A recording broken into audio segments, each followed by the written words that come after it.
m'appelle Sarah, je suis directrice de l'Alliance française de Washington où j'habite depuis 25 ans, bientôt 26. Je suis à l'Alliance française depuis 2005. Aux États-Unis, le Covid, à Washington en particulier, c'est en phase 2, nous sommes en phase 2. Puis dans certains endroits juste à côté de Washington, dans le Maryland et le Virginie, ils sont passés en phase 3.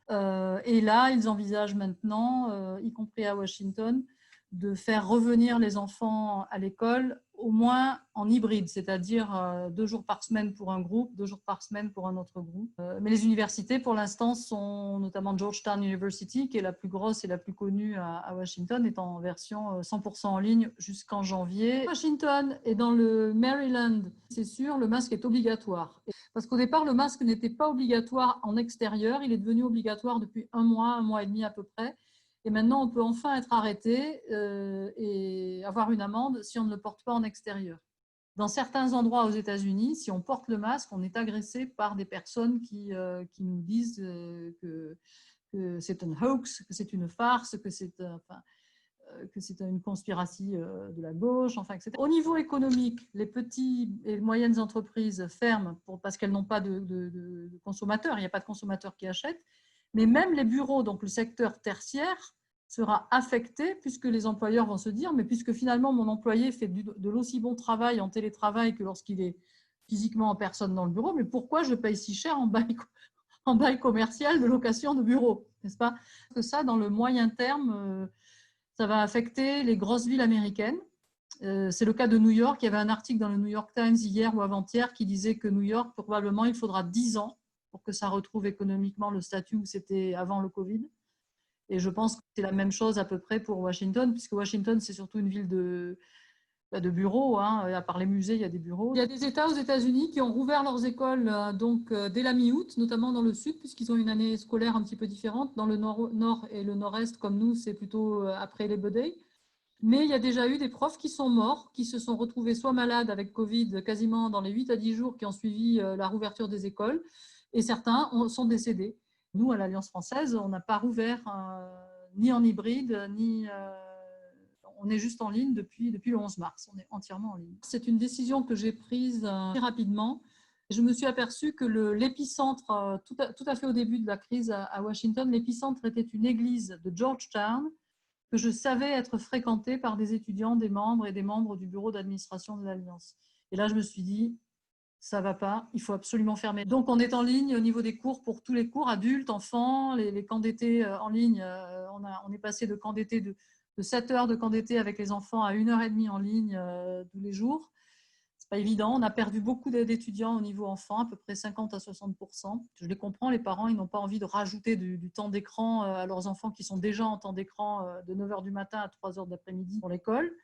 Les adultes, en revanche, ça s'est envolé parce que les adultes qui étaient avec nous et qui avaient parfois déménagé à l'étranger ou au sein des États-Unis, ils n'étaient pas désinscrits de la newsletter, ils recevaient nos nouvelles et ils se sont réinscrits allègrement. Donc, on a nos chiffres qui se sont envolés. Nos événements, on les fait en ligne aussi depuis le 11 mars et on a beaucoup de gens du monde entier qui suivent nos événements. Il y a des auteurs, il y a beaucoup de conférences, de débats. On a fait des dictées, les gens s'inscrivent à la dictée en ligne, c'est très amusant. On a même fait un trivia la semaine dernière avec 14 équipes sur les régions de France, etc.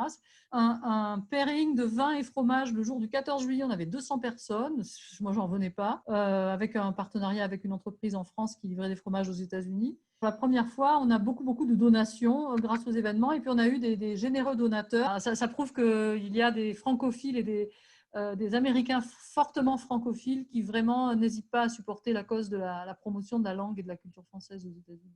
J'ai fait là 2 enquêtes depuis le début septembre pour les élèves, pour les parents et les adultes. Donc à 87%, 87-88%, ils ne veulent pas revenir à l'Alliance tant qu'il n'y a pas un vaccin. Ce qui me manque, c'est plutôt ne pas voir les amis et surtout ne pas voir ma famille. J'ai un fils qui est au Nevada, une fille qui est dans le Maine, et puis la personne dans ma vie qui se trouve à Paris et que je n'ai pas vue depuis janvier. De nature généralement très optimiste, mais alors là, vraiment, je dois dire que ce coronavirus me rend pessimiste. Pessimiste parce que économiquement, ça va être dramatique de s'en remettre. Les gens qui ont perdu leur emploi aux États-Unis ont perdu aussi leur assurance médicale, puisque nous, on n'a pas de système européen. on a de l'assurance médicale que si on a un employeur et on a une assurance médicale si on est employé que si on est employé à plein de temps. Donc, ça veut dire que beaucoup de gens qui sont employés à mi-temps n'ont déjà pas d'assurance médicale, une vingtaine de millions.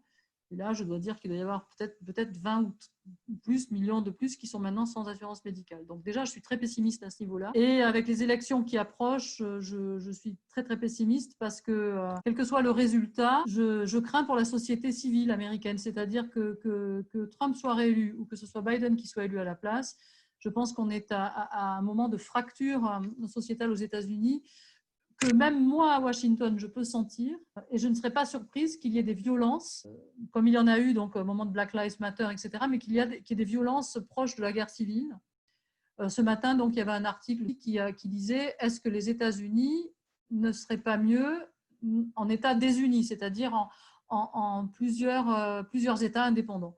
Enfin, je veux dire, quand on pense à la guerre civile, à la guerre de sécession, on se dit que ouais, c'est gravissime.